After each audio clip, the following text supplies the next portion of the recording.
حضرت انس بن مالک رضی اللہ تعالیٰ عنہ فرماتے ہیں کہ جب رسول اکرم صلی اللہ علیہ وآلہ وسلم کا نکاح حضرت زینب رضی اللہ تعالیٰ عنہ سے ہوا نا، تو اس وقت میری امی جان نے حیش تیار کیا۔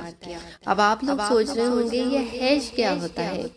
ایکچولی حیش ایک قسم کا کھانے کا حلوہ ہوتا ہے۔ سو یو کائنڈ انفارمیشن اسے گھی، پنیر اور چھوارے سے بناتے ہیں۔ اگر بائی چانس پنیر اویلیبل نہ ہو تو اس کی جگہ آٹا اور ستو ڈالتے ہیں۔